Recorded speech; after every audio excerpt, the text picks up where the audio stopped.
I hear cowering prey. Face me, coward! Huh?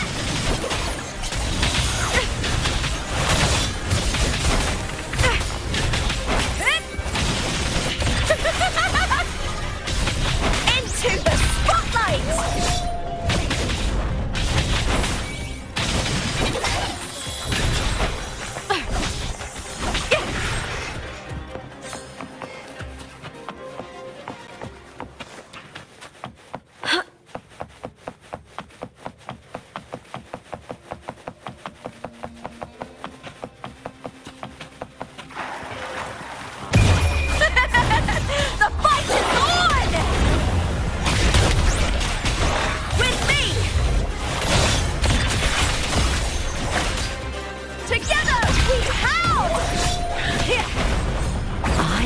Cowering prey.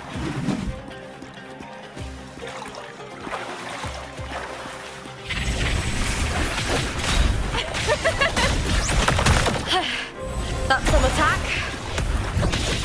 With me to victory! Die, evil!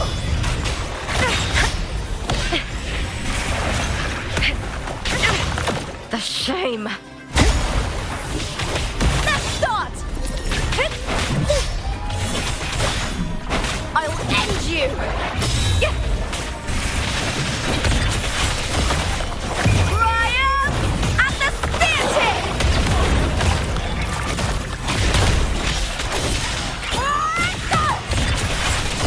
Glory is upon us! With me! Watch now!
This place has the Fraxidus written all over it.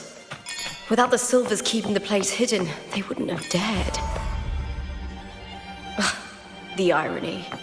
A Septimontian aiding the enemy to build their den in the heart of our city.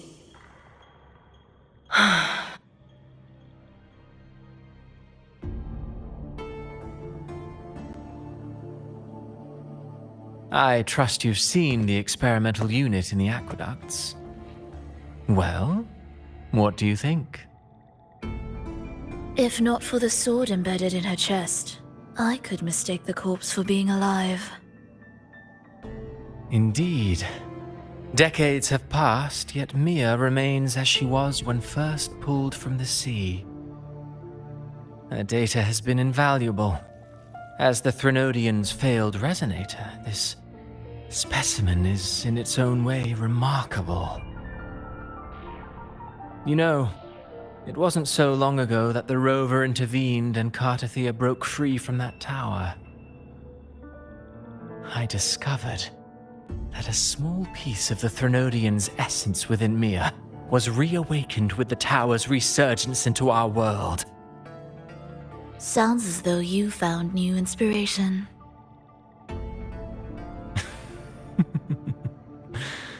Yes. Septimont will host the Great Aegon soon. I've come up with a rather intriguing idea. Before her death, Mia also attended the tournament. I'll use that as the fictitious anchor to craft a play to rewrite reality itself. I've already discussed terms with it and reached a modest agreement. You spoke with the Threnodian. Has Leviathan already awakened? Only a fragment of it remains. A weakened, cunning shard, desperate to grow stronger. I'll fashion a story for this sea creature, enabling it to fulfill what it once sought, to have the dark tides swallow Septimont whole. The Threnodian once sought to use Mia to find Septimont's central hub in order to corrupt the beacon system. Even if met with failure, it would control the champion's mind to infiltrate the city's upper echelons.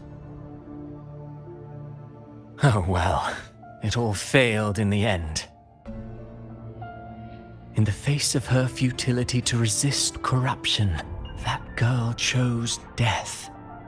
She drove a sword into her heart and leapt into the sea before choking on her own blood. Fascinating, isn't it? Faced with the same predicament, strength and weakness still make a difference. The Blessed Maiden single-handedly thwarted the Threnodian's designs in Raguna, but this poor soul had no choice but to take her own life. A death so theatrical, so saturated with sorrow. How poetic. How beautifully tragic. I don't care for your taste, Cristoforo. I'm merely curious. What ending have you penned for Septimont this time? Oh, such an impatient reader, Frolova. This play is nothing more than an amplifier, designed to nurture the Threnodian's lingering power. Once it grows large enough, I'll overlay the Sonoro onto reality. All that's needed is for Domina Julia to select the right champion. Swapping out the protagonist is hardly a challenge. Once the sea creature grows within the cradle I forged from the dark tide, the hymn of journeying paradise will spread from Septimont across Renacita. Really, compared to those Septimontians who've long forgotten Mia, the story I've written for her is far more thrilling. Don't you agree? And what if it fails? Then so be it. You know, Frolova, stories are but mankind's attempt to imagine and rehearse fate. If this play proves Rover worthy of becoming the protagonist of my story, if they pass their trial by fire, then isn't that a victory as well?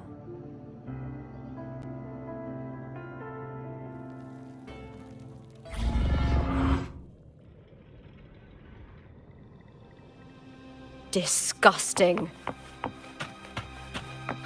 To treat Septimont.